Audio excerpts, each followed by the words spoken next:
ओम शांति। अष्टावक्र गीता 22वां सूत्र, कल से आगे। जनक कहते हैं कि मेरा बंध यही था कि मेरी जीने की इच्छा थी। ये जीने की इच्छा ही सबसे बड़ी वासना है। इसका अर्थ ये नहीं है कि आत्महत्या करके जीवन को समाप्त कर दिया जाए। इस प्रकार मरने से शरीर तो नष्ट किया जा सकता है, किंतु जीने की जो वासना है वह नष्ट नहीं होती, जिससे उस व्यक्ति को अपनी अतृप्त वासना की पूर्ति हेतु पुनः पुनः शरीर धारण करना पड़ेगा।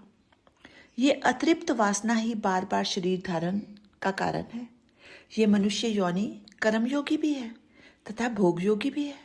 अन्य पशु पक्षी केवल भोग योनि ही है। मनुष्य के पास अनेकों जन्मों में किए गए अच्छे बुरे कर्मों एवं वासना का संचित भंडार है, जिनमें से थोड़े से इस जन्म में भोगता है, शेष अगले जन्मों में भोगने के लिए सुरक्षित रहते हैं। ये मनुष्य शरीर उसे एक निर्धारित अवधि के लिए मिलता है, जिससे वह इस जन्म में भोगने योग्य कर्म फलों को भोग लेता है, किंतु अवधि से पूर्व शरीर को नष्ट कर देने से वह अभोग्य कर्म उसे अगले जीवन में भोगने योग्य कर्मों के साथ और भोगने पड़ते हैं। अतः सभी प्रौढ़ धर्म आत्महत्या को बुरा व पाप मानते हैं। पाप मानने का कारण यह भी है कि ईश्वर ने, प्रकृति ने जो शरीर एक निर्धारित अवधि के लिए दिया है, उसे विकृत कर देने या नष्ट कर देना इस ईश्वरीय नियम का उल्लंघन है। यही पाप है जिसकी सजा ईश्वर देता है। आत्महत्या के पीछे तीसरी धारणा यह है कि यह भी वासना ही है।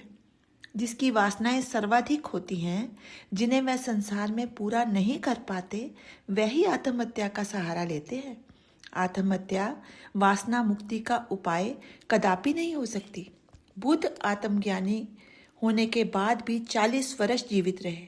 उन्होंने कहा कि जितने समय के लिए मुझे ये घड़ा मिला है, उसे समय से पूर्व ही फोड़ दूं, ये भी तो वासना ही है।